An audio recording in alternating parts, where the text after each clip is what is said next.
오늘 주신 말씀을 통해서 천국은 이런 자의 것이니라 제목을 가지고 함께 말씀 나누겠습니다. 5월달은 가정의 달입니다.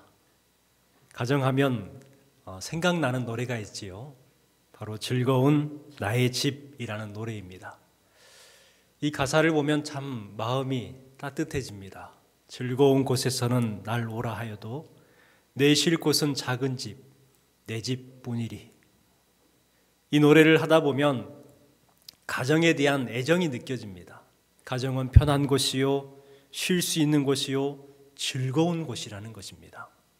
이 노래를 작사한 사람은 존 하워드 페인이라는 사람입니다. 이 사람은 이상하게 단 한 번도 가정을 꾸려본 적이 없는 사람입니다. 결혼하지 못했고 집도 평생 없었어요. 이곳저곳 떠돌아다니는 생활을 했습니다. 그는 결국 길거리에서 죽었고 나중에 워싱턴 오크 원덕으로 옮겨져서 매장이 되었지요. 평생을 가정 없이 살았던 이 사람이 어떻게 해서 부르면 가정에 대한 애정이 느껴지는 노래를 작사할 수 있었을까요? 존 하워드는 가정이 없었기 때문에 평생 가정에 대한 간절함이 있었어요. 그리웠던 거예요. 그래서 그 마음을 담아서 작사를 할 수가 있었다는 것입니다. 대개 가진 사람들은 이 가진 것에 대해서 소중함을 모르고 살 때가 너무나도 많아요.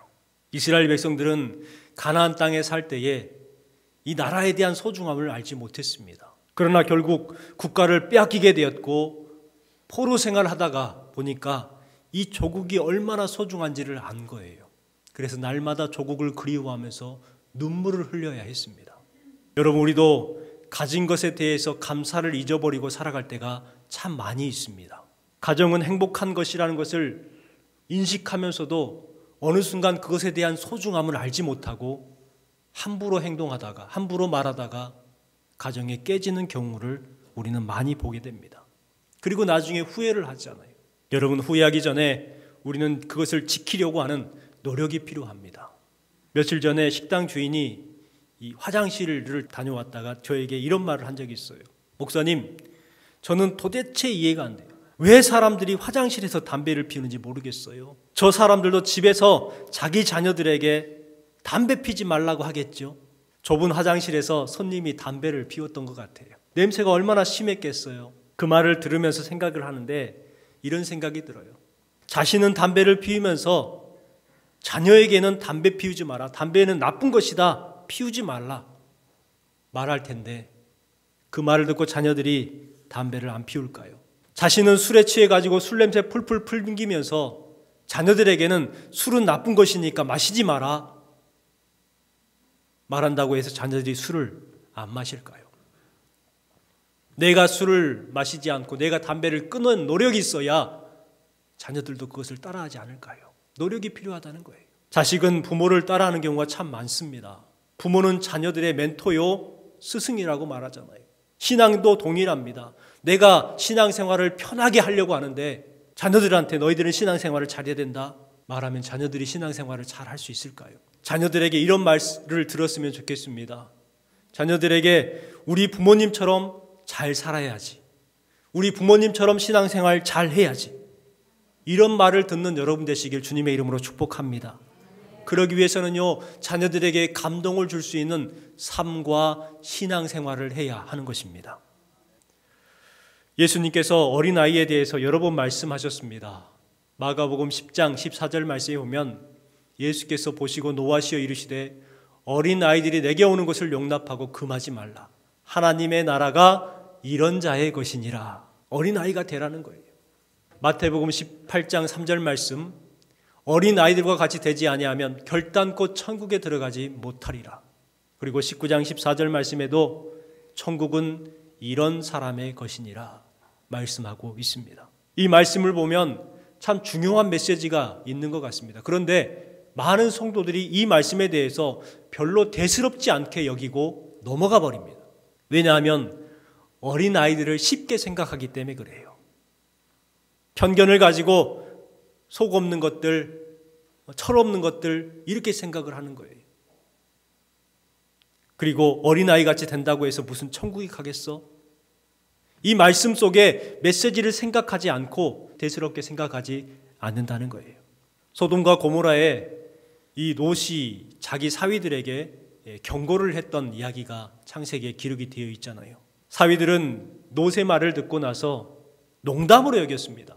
대수롭지 않게 여겼습니다. 창세기 19장 14절 말씀에 보니까 롯이 나가서 그 딸들과 결혼할 사위들에게 말하 이르기를 여호와께서 이 성을 멸하실 터이니 너희는 일어나 이곳에서 떠나라 하되 그의 사위들이 뭐 했어요? 농담으로 여겼더라. 농담, 대수롭지 않게 여겼다는 거예요. 이 롯의 사위들이 어떻게 됐어요? 소돔이 망할 때 함께 망해버렸어요. 하나님의 말씀을 대수롭게 여기지 않는 것은 망하는 길이에요. 우리는 이 말씀을 깊이 생각하고 주시는 말씀마다 신중하게 그 말씀을 받아야 될 줄 믿습니다. 말씀을 대수롭게 여기지 않았던 어리석은 제자들이 있었습니다. 이 제자들이 예수님께 황당한 질문을 합니다. 예수님, 천국에서는 누가 더 큰 자입니까? 십자가의 길에 대해서, 고난에 대해서 말씀하셨는데 제자들은 지금 엉뚱하게 그렇다면 천국에서 누가 더 큰 자입니까? 이렇게 말하고 있어요. 전혀 예수님의 그 말씀에 대해서 신중하게 여기지 않았다는 거예요. 그러니 엉뚱한 말, 엉뚱한 생각을 하고 있는 거예요. 천국에서 누가 큰 사람이니까. 그들은 자신이 큰 사람이 되기를 원했습니다. 그래서 지금 자리싸움을 하고 있는 거예요. 예수님께서 말씀하신 십자가의 고난, 그것에 대해서는 전혀 관심이 없어요. 큰 사람, 높은 사람만 되기를 원했어요. 이런 제자들의 모습이 참 안타깝기까지 합니다. 제자들의 모습은 현대인들의 모습입니다. 하나님의 말씀을 대수롭게 여기지 않습니다. 사람들을 속이고 과장하는 데 익숙합니다. 다른 사람이 뭐 망하든 말든 상관 안 해요. 나만 벌면 되지. 나만 괜찮으면 되지. 요즘 텔레비전에 주식 조작 사건, 그것을 보면서 참 그런 생각을 하게 됩니다. 그냥 우리만 잘 먹고 잘 살면 되는 거예요. 그래서 사람들은 높은 자리를 탐하고 공짜를 좋아하고 더 많이 가지려고 탐욕을 부립니다. 그렇게 사는 것이 잘 사는 것처럼, 능력인 것처럼 말하기도 하지요. 하지만 예수님께서는 그런 사람들은 결단코 천국에 들어가지 못한다라고 말씀하고 있습니다. 서로 누가 크냐고 하면서 다투던 제자들에게 예수님께서는 진정 큰 사람이 어떤 사람인지를 가르쳐 주십니다. 어린아이를 앞에 세워두시고 예수님께서는 두 가지 이야기를 하시죠. 첫 번째는 천국에 들어갈 수 있는 사람이 누구인가에 대해서 말씀합니다.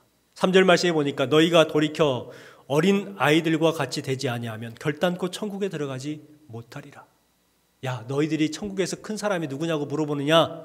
이놈들아, 이 어린아이 같이 되지 아니하면 너희는 천국에도 못 들어가. 이놈들아, 책망하고 있는 것이죠. 또한 두 번째 무슨 이야기를 하셨냐면 천국에서 큰 사람에 대해서 말합니다. 4절 말씀해 보니까 누구든지 이 어린아이와 같이 자기를 낮추는 사람이 천국에서 큰 자니라. 낮추는 사람, 낮아지는 사람, 이 사람이 천국에서는 큰 사람이라고 말씀을 해주십니다. 오늘 본문 말씀인 19장 14절 말씀에도 이렇게 말씀하죠. 예수님께서 이르시되 어린아이를 용납하고 내게 오는 것을 금하지 말라. 천국이 이런 사람의 것이니라. 어린아이 같은 사람이 천국을 소유한다 말씀하고 있습니다. 여러분, 중요한 말씀은 어떤 말씀일까요? 바로 어린아이와 같이입니다. 이 어린아이와 같이. 그렇다면 이 말씀은 도대체 어떤 의미를 담고 있는가? 가장 먼저는 어린아이와 같이 겸손해야 한다고 말씀하고 있는 거예요. 사람들은 누구나 큰 사람이 되길 원합니다. 모든 분들이 다 큰 사람이 되길 원해요.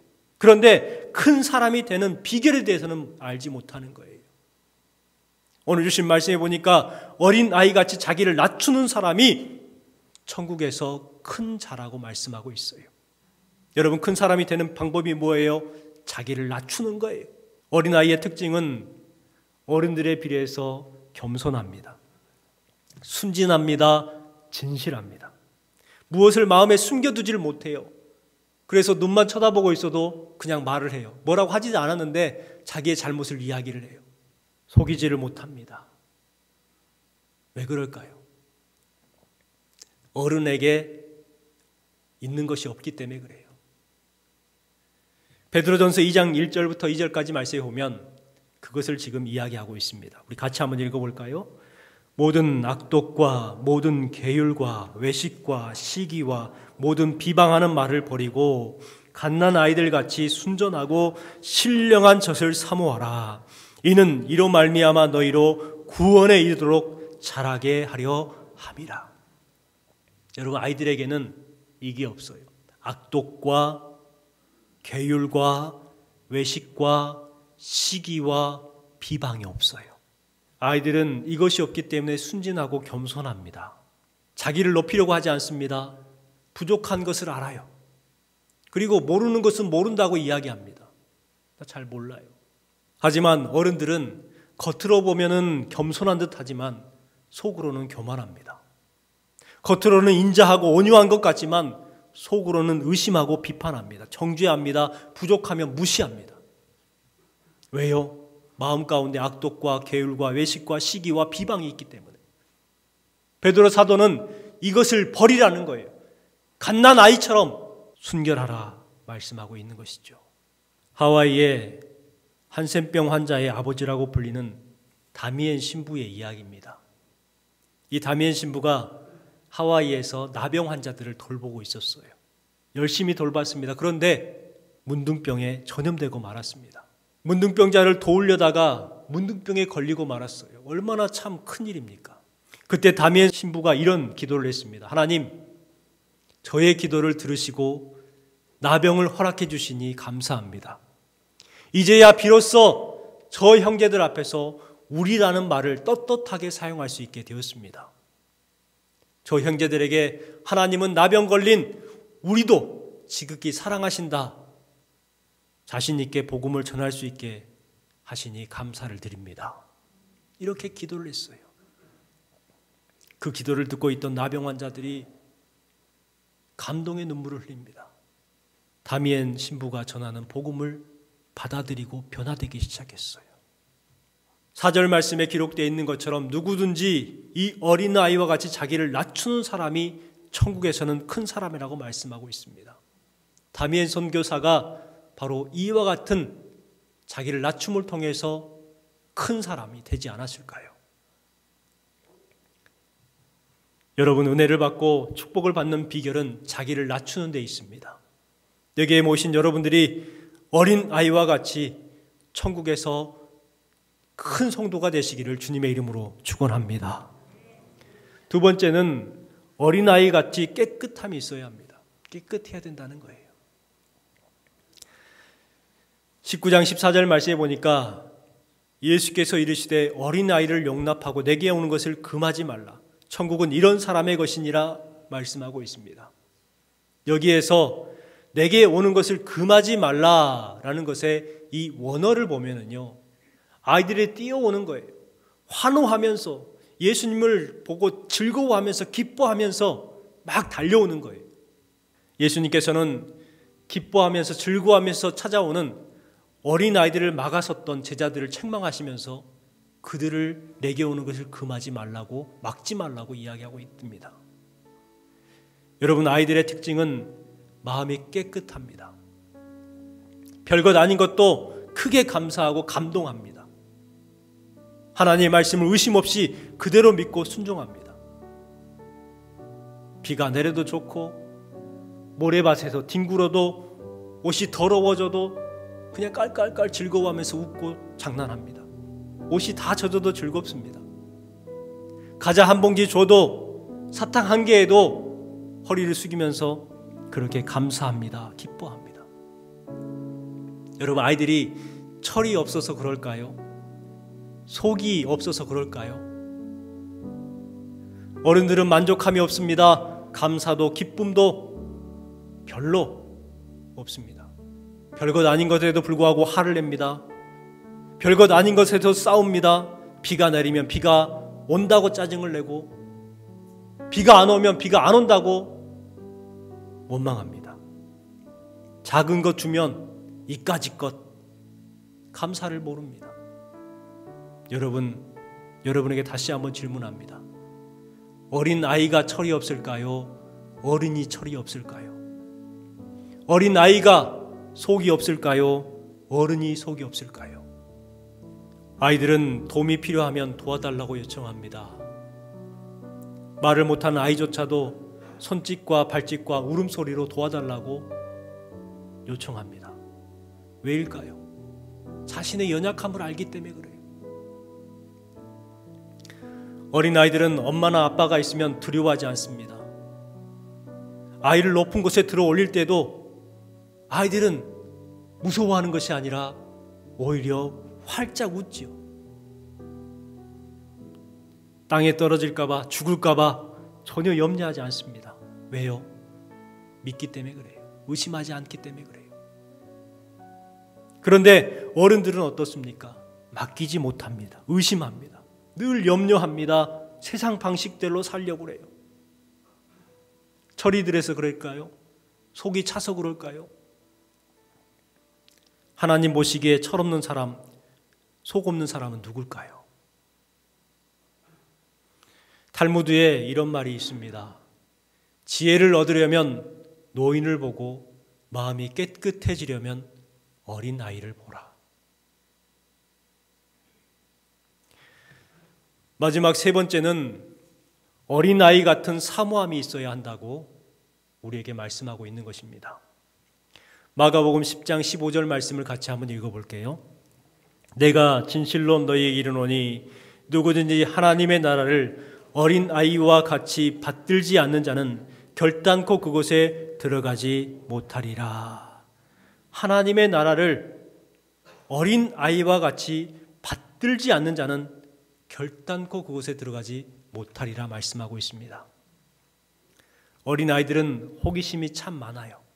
그래서 엄마나 아빠의 손을 잡고 가다 보면 물어봅니다. 엄마 저게 뭐야? 아빠 저게 뭐야? 지난번에 물어봤는데 또 물어봅니다. 이게 뭐야? 저게 뭐야? 계속해서 물어봐요. 쉴 새 없이 물어봅니다. 여러분, 여기에서 어린아이들은 계속해서 무엇인가를 수용하려고 그리고 배우려고 하고 알려고 하는 그러한 모습이 있는 거예요. 이것을 다른 말로 말하면 사모함이죠. 우리들은 어린아이와 같이 말씀을 배우려는 자세가 필요합니다. 말씀을 사모하는 자세가 필요합니다. 다 안다고 생각을 버려야 합니다. 우리가 알면 얼마나 아냐고요. 점심 식사를 이제 식당에서 하는데 어떤 아저씨가 그러는 거예요. 나는 내 몸을 잘 알아. 자기 몸을 잘 안다는 거예요. 그런데 정작 아프면 누구한테 찾아가요? 의사한테 찾아가요. 자기의 몸을 자기가 잘 알면 자기가 자기 몸을 치료하면 되지 의사를 찾아가요. 잘 아는 것 같지만 모르는 거예요. 여러분, 그렇습니다. 우리가 잘 아는 것 같지만 모르는 게 더 많아요. 그렇기 때문에 항상 배우는 자세, 사모하는 자세가 우리에게 필요한 것입니다. 우리에게 사모함이 있을 때에 하나님께서는 그것들을 채워주셔요. 시편 107편 9절 말씀입니다. 저가 사모하는 영혼을 만족하게 하시며 줄인 영혼에게 좋은 것으로 채워주심이로다. 사모함이 있는 영혼에게 만족하게 하신다는 거예요. 줄인 영혼에게 채워주신다고 말씀하고 있는 거예요. 이와 같은 사모함이 여러분에게 있기를 주님의 이름으로 축원합니다. 우리는 어린 아이와 같이 순수한 마음으로 돌아갔으면 좋겠습니다. 우리의 교회도 어린 아이와 같이 순결한 복음이 선포되는 교회가 되길 소망합니다. 여러분 모두가 어린 아이와 같이 겸손하고 믿고 맡기고 의지함을 통해서 이 땅에서 큰 자일 뿐만 아니라 하나님의 나라에서 큰 성도가 되시기를 주님의 이름으로 축원합니다.